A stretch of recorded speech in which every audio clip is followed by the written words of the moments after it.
Graças e paz a todos. Estamos de volta para mais uma aula da Escola Bíblica Dominical. Espero que você e sua casa estejam bem, que neste domingo, mais uma vez, possamos nos reunir para a leitura e continuação daquilo que está programado.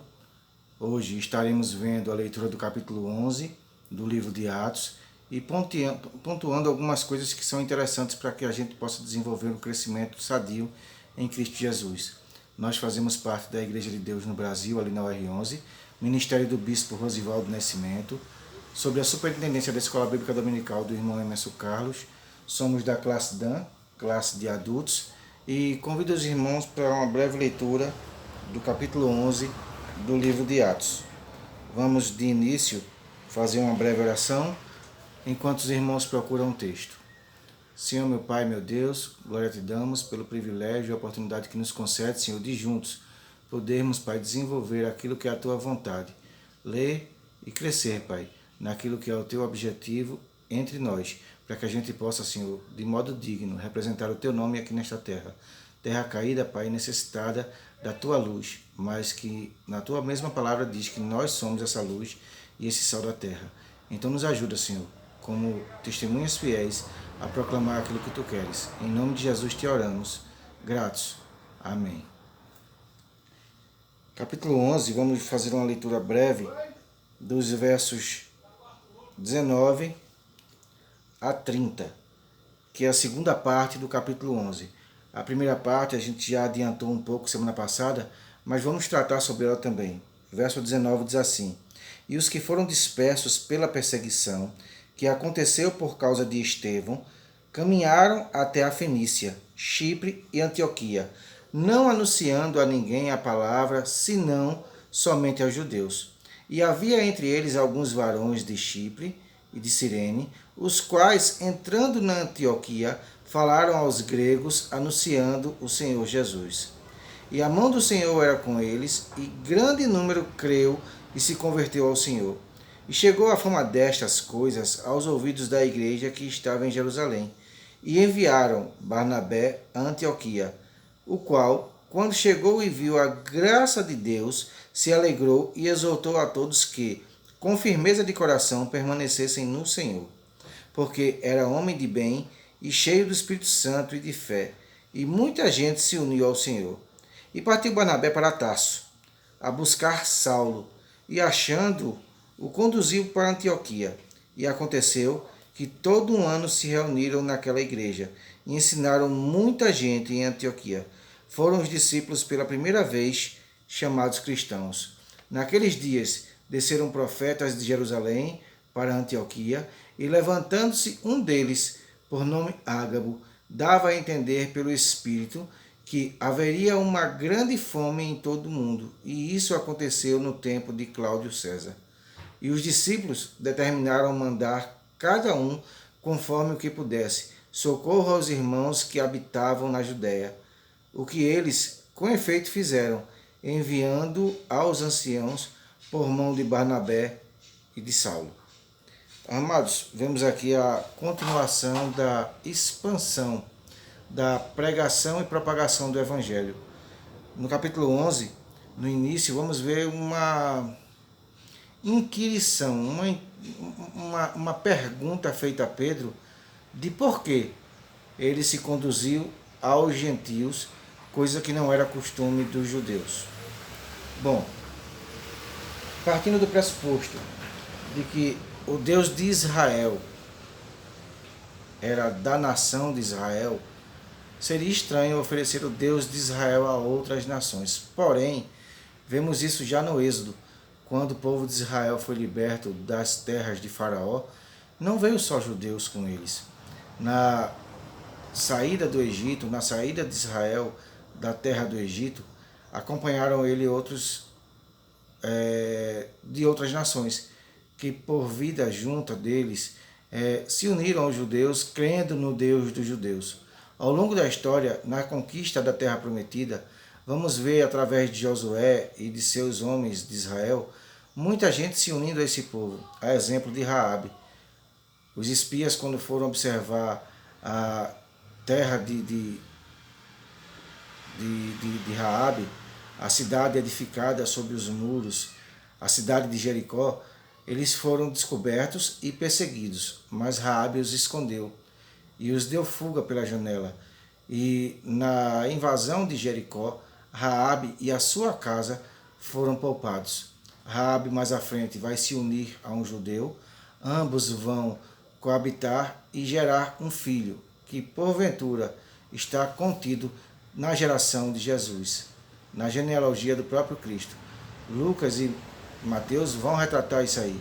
Raabe, a prostituta. Não diferente, vamos ver também Ruth, uma moabita, na genealogia do próprio Cristo. Então, observando essas coisas que na antiguidade já aconteceram, podemos entender que o plano de Deus não era só para Israel, mas para o mundo. E não o mundo terrestre, mas o mundo de pessoas. Porque Deus amou o mundo de tal maneira que deu seu Filho unigênito para que todo aquele, não só judeu, que todo aquele que nele crê tenha a vida eterna. Na casa de Cornélio, vimos a primeira introdução gentílica ao corpo de Cristo, a chamada agora igreja. Uma vez que foram chamados de cristão pela primeira vez, até como pejorativo, até como algo de baixo calão, até como aqueles que são cristãos, hoje formamos o corpo terrestre de Cristo, onde Ele mesmo é a cabeça, onde não há tribo, nem raça, nem nação, nem língua, todos em um só corpo, em um só espírito, proclamam o Evangelho do Senhor. Precisamos entender que no início não foi tão fácil, porque eram anos de tradição. A lei de Moisés condenou Estevão à morte, porque falsas testemunhas foram levantadas para dizer que Estevão proferia palavras contra o templo e contra a lei. Então observe, eles tinham por tradição a lei como algo mais excelente. O próprio Cristo foi perseguido por se dizer Filho de Deus igual a Deus. Então, uma vez que de alguma forma maculavam, menosprezavam aquilo que eles tinham por excelente, que era a própria palavra de Deus, a lei, Moisés, tudo, eles tinham como objetivo defender aquilo que eles criam. Observamos Cristo no Evangelho de João, muito fala sobre isso, no capítulo 5, ele vai dizer o seguinte, olha, vocês vão às Escrituras para ter vida eterna, no entanto elas testificam de mim, e vocês não me querem.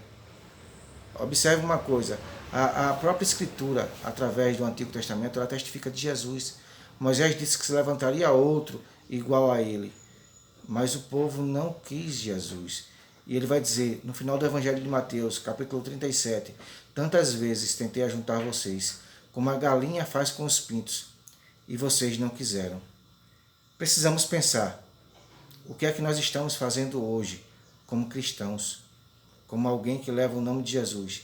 Estamos nós também sendo porta-bandeira dessa nova mensagem, dessa mensagem de boas novas? O que eu tenho feito do nome de Cristo na minha vida? O que você tem feito?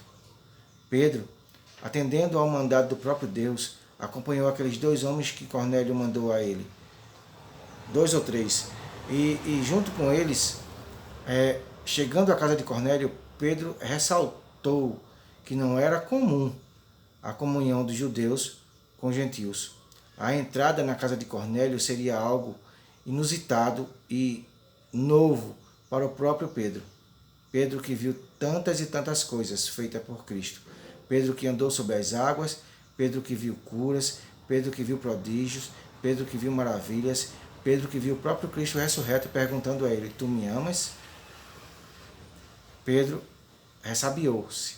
Ao entrar na casa de Cornélio, ele disse, olha, não é comum. Uma vez que Pedro entrou e tudo aquilo que a gente viu no capítulo 10 aconteceu, Pedro, maravilhado, volta para Jerusalém. Mas quando chegava lá, o povo já sabia que ele tinha entrado na casa de Cornélio, que ele tinha ido à casa de um gentio. E o povo indaga a Pedro, Pedro, ouvimos dizer que tu entraste à casa de um gentio, que tiveste comunhão com ele, e talvez, no entusiasmo daquela ocasião, Pedro tinha dito, não só entrei, tive comunhão, mas não só eu, o próprio Deus, através do Espírito Santo. E Pedro discorre, junto com aqueles irmãos que foram com ele, sobre tudo o que aconteceu em Cesareia. E uma pergunta fica em questão agora. Pedro era o líder, um dos cabeças da igreja. Pedro, Tiago e outros apóstolos moviam aquele povo. E por que pedem contra Pedro e Pedro tem que justificar-se? Vemos hoje tanta insolência, tanta falta de servidão entre os irmãos. Ninguém quer dar conta a ninguém, ninguém quer prestar conta a ninguém, ninguém quer dar explicação a ninguém. E sendo Pedro um líder que andou com Cristo, um dos 3 que mais intimidade teve com o Senhor, Pedro não se negou a dar explicações de tudo aquilo que tinha acontecido. Ao contrário, Pedro em suas cartas vai dizer, olha, ao nosso irmão Paulo, esse novo convertido agora do capítulo 9, chamado de Saulo, que o capítulo 11 vai dizer que ele foi enviado a Antioquia ainda como alguém iniciando na fé, alguém levado por Barnabé. Pedro vai dizer, olha, o nosso irmão Paulo, como em todos os seus escritos, traz coisas difíceis de entender e que os indoutos distorcem.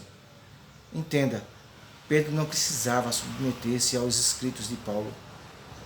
Pedro era um líder que andou com Jesus, que teve com Jesus face a face, que viveu com ele por 3 anos e pouco durante todo o seu ministério. Um dos primeiros discípulos a ser chamado.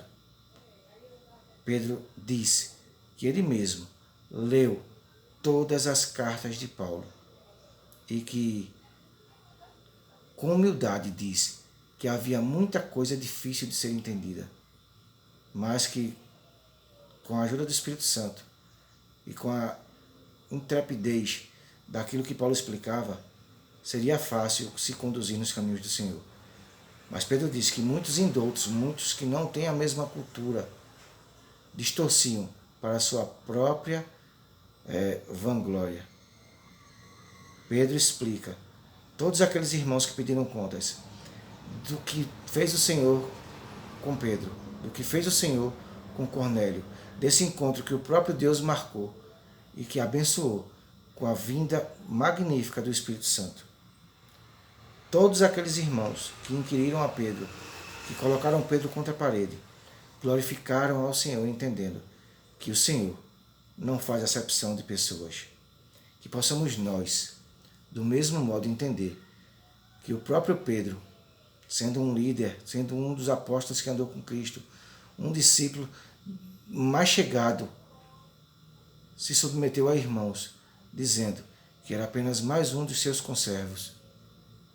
Que nós possamos entender que o servir a Cristo é acima de tudo.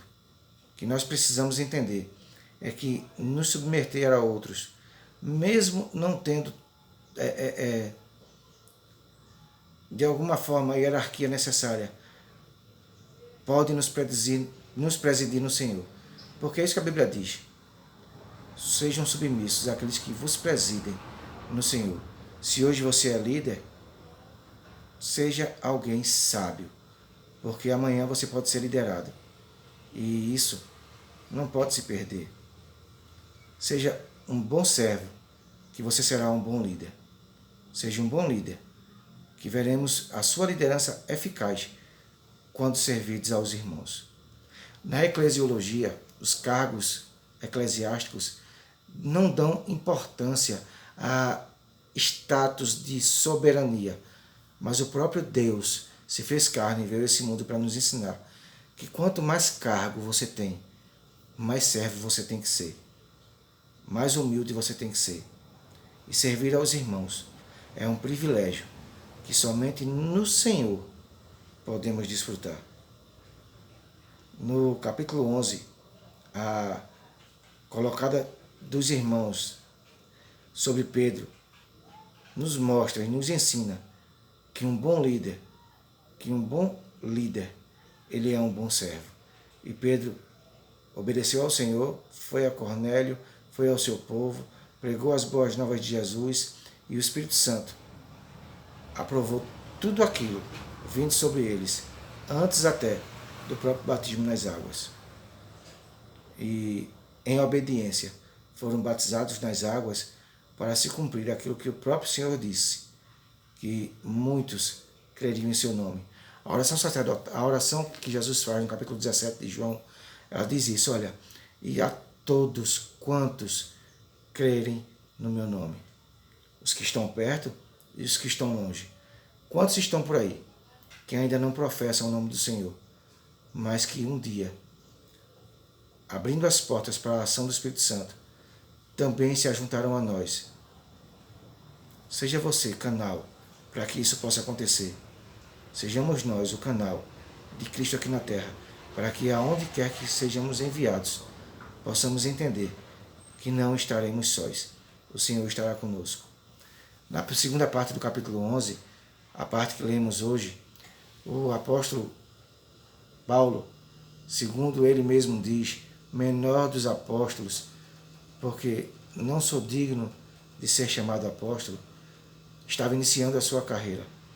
Após a conversão do capítulo 9, o seu isolamento, possivelmente nas terras da Arábia, segundo diz o capítulo 2 da carta aos Gálatas, e o não falar com nenhum, provocou nos discípulos uma inquietação, se Saulo seria de fato alguém útil ao ministério ou não. Barnabé, quando viu a obra de Deus atingindo aqueles locais e necessitando ele de ajuda, lembrou-se de Paulo e foi a Tarso buscá-lo. Então Barnabé e Saulo vão de Tarso para Antioquia e passam por ali um longo tempo. Paulo estava sendo discipulado por Barnabé. Paulo estava sendo, de alguma forma, ensinado por Barnabé.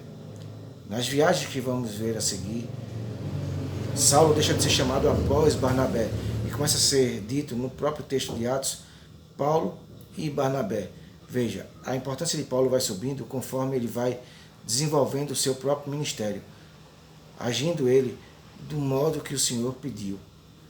Quando Ananias vai à casa de... Ananias vai à casa de... Esqueci o nome dele agora, no capítulo 9, e vai confrontar Paulo. Ananias diz ao Senhor, Senhor, esse homem é perigoso. Mas o Senhor diz a ele, olha, vai, porque ele tem que ver quanto é importante para esse ministério dos gentios. Paulo, ele é desenvolvido por Barnabé, desenvolvido na igreja de Antioquia, e junto com alguns discípulos ali, eles crescem na graça, no conhecimento e na intrepidez do Senhor.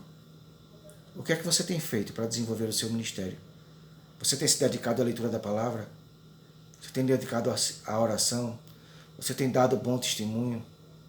Você tem sido um fiel discípulo do Senhor? Quem vão falar de você? Qual o seu legado? Qual assim, a sua qualidade que tem marcado? É ser cristão? Isso tem sobressaído as suas outras qualidades? Se ainda não é ser cristão aquilo que define você no meio dos outros, busque do Senhor.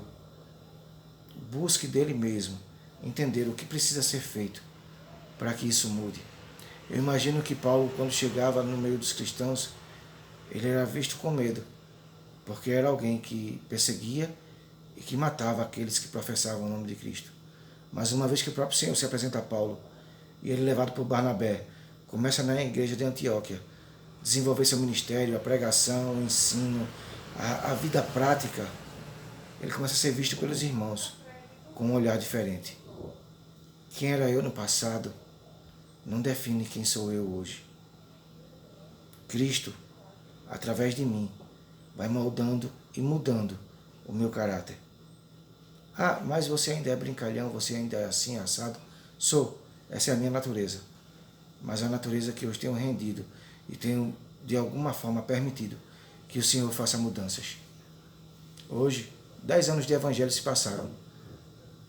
Em 2010, final de dezembro, começo de 2011, eu resolvi me render aos pés do Senhor e mudar o meu caminho. Estamos em 2021, às vésperas de eu completar 11 anos. Às vésperas de fazer balanços sobre a minha vida, de ver quem eu sou. E muita coisa tem mudado. Ainda não somos perfeitos e não seremos nunca.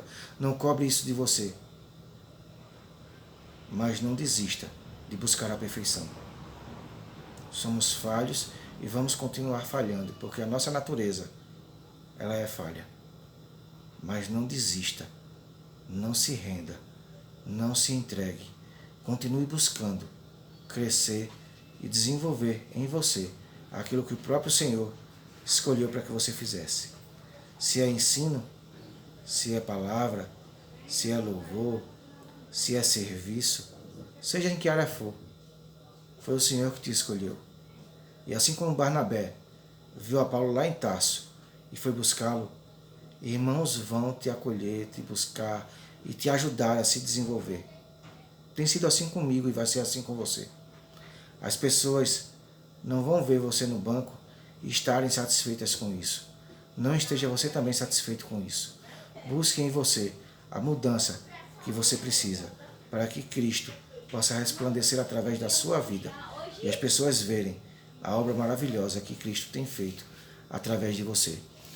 Sua família, seus vizinhos, suas amizades precisam ver em você, não você, mas Cristo através de você.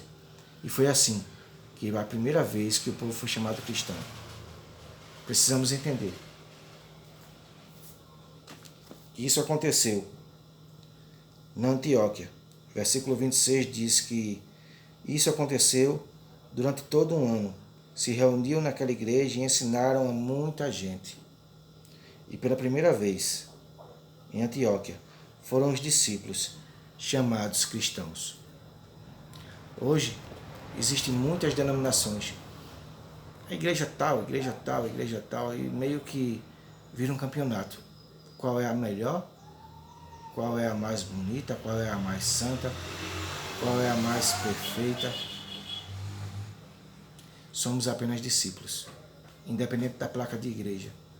Somos apenas aprendizes, aprendendo com os outros naquilo que o próprio Senhor fez questão de nos deixar como legado. Cristo é o exemplo perfeito. Cristo é o nosso alvo. Cristo é o nosso objetivo. Sejamos, pois, imitadores do Senhor, como o próprio Paulo vai dizer em Coríntios. Naqueles dias, versículo 27, desceram profetas de Jerusalém para Antioquia. E levantando-se um deles, por nome Ágabo, dava a entender pelo Espírito que haveria uma grande fome em todo o mundo. E isso aconteceu no tempo de Cláudio César. As dificuldades não começaram e pararam naquele tempo. Ainda hoje, levantam-se dificuldades, calamidades e sofrimentos. Vivemos essa semana 2 dias de chuva intensa. A chuva é tão boa, irmãos. É para a lavoura, é para a agricultura. Mas para alguns isso é transtorno. Algumas casas foram invadidas pela chuva, barreiras desceram, pessoas tiveram seus bens comprometidos, lojas cheias d'água, veículos cheios d'água. O que para uns é bênção, para outros foi calamidade. E precisamos entender como cristãos que precisamos orar para o bem de todos aqueles, até mesmo daqueles que no tempo de Paulo e Pedro eram chamados gentios porque não faziam parte do clã dos judeus. Hoje precisamos entender que existem pessoas de outras religiões, sem religiões, pessoas que vivem suas vidas de modo aleatório, que não estão nem preocupadas se existe ou não um Deus que pode provê-las, que culpam esse Deus pelos desastres naturais. Precisamos orar por elas, interceder por elas e levar a palavra de Deus até elas. Pessoas têm se perguntado nesses dias, onde está Deus que não vê isso acontecer? E a resposta para essas pessoas é, Deus está em você. Faça você a diferença. Seja você um canal desse Deus nessa terra sem Deus. O que é que eu vou dizer? O que é que eu vou falar? Como eu vou fazer? Deus te dará estratégias. Seja fiel, testemunha do Senhor. Seja honesto nos seus negócios. Seja fiel no seu matrimônio. Seja obediente aos seus pais. Seja amável aos seus filhos. Não frouxo, amável, Seja fiel testemunha do Senhor. E a estratégia correta, na hora certa, o Senhor te dará. Se é através da palavra, se é através do testemunho, se é através do amor ao próximo. Não sei o que vai acontecer, com quem vai acontecer e como vai acontecer. Mas o Senhor é o mesmo que levou Cornélio a mandar chamar Pedro, que levou Pedro a entrar na casa de um gentio chamado Cornélio. É o mesmo Senhor que levou os discípulos a lugares distantes. É o mesmo Senhor que levou Barnabé a Antioquia para ver a necessidade de um novo convertido desenvolver seu ministério, e ir a Tarso buscar Saulo para que juntos com ele pudessem ser formados um novo ministério naquele lugar. Saulo, agora Paulo, Barnabé, depois de um ano, viram as maravilhas do Senhor. Que essa dificuldade proclamada por Ágabo, dita aqui no versículo 30, e eles com efeito fizeram, enviando-os aos anciãos por mão de Barnabé e Saulo. As ajudas que eles precisavam foram chegadas, porque juntos eles fizeram aquilo que de fato é ser testemunho do Evangelho, ser cristãos. Que o Senhor possa te conduzir essa semana a pensar o que é que você tem feito do nome de Cristo, que hoje repousa sobre você. João, Maria, Teresa, Severino, Antônia, Manuel, não sei o teu nome. Quem é que está assistindo? O meu é Sóstenes, mas hoje eu não represento mais quem eu sou. Eu represento quem Cristo é. E nas minhas atitudes, mesmo falhas, mesmo atitudes de um pecador, eu tenho buscado, com esmero, atender aquilo que é a vontade do Senhor.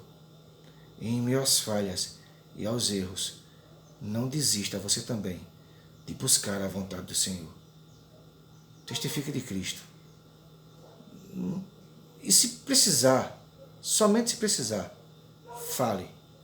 Porque testificar de Cristo é viver uma vida de algum modo condizente com aquilo que em Cristo foi e é em sua vida. Você é um cristão reconhecido pelo egoísmo? Tem que mudar. Você é um cristão ou uma cristã reconhecido pela sua sensualidade? Tem que mudar. Você é um cristão ou uma cristã reconhecido pela avareza? Tem que mudar. E essa é a hora. Esse é o momento. Porque o Espírito Santo, que desceu aos gentios, desce para mim e para você com um revestimento de poder que só Ele pode dar, para que sejamos testemunhas, tanto em Jerusalém, na Judéia, em Samaria e até os confins da terra. Que Deus abençoe a sua vida, a sua casa, a sua família, e que o Espírito Santo possa fazer de você a fiel testemunha na sua casa, na sua rua, até os confins da terra. Que Deus abençoe seu dia. Senhor nosso Deus, nosso Pai, te rendemos graça pelo privilégio, Senhor, e a oportunidade que nos concede a cada amanhecer de sermos testemunhas do Teu Evangelho. Nos ajuda, Pai, como ajudasse Cornélio, como ajudasse Pedro, nos ajuda, como ajudasse Barnabé e Saulo, a levar a palavra, Senhor, a ser testemunha. Para a glória e louvor do Teu nome te pedimos e te agradecemos, no nome santo e poderoso de Jesus. Amém. Deus abençoe, gente. Espero ter ficado melhor o áudio. Hoje estou trabalhando no calor, sem o ventilador, para que você possa de alguma forma escutar e aproveitar melhor as aulas. Semana que vem, permitindo Deus, estaremos com um convidado. Emerson, ele tem um projeto de trazer um próprio aluno para dar aula e quem sabe amanhã ser um dos professores. Deus abençoe sua vida, sua casa e semana que vem, permitindo Deus, estaremos juntos novamente. Em nome de Jesus.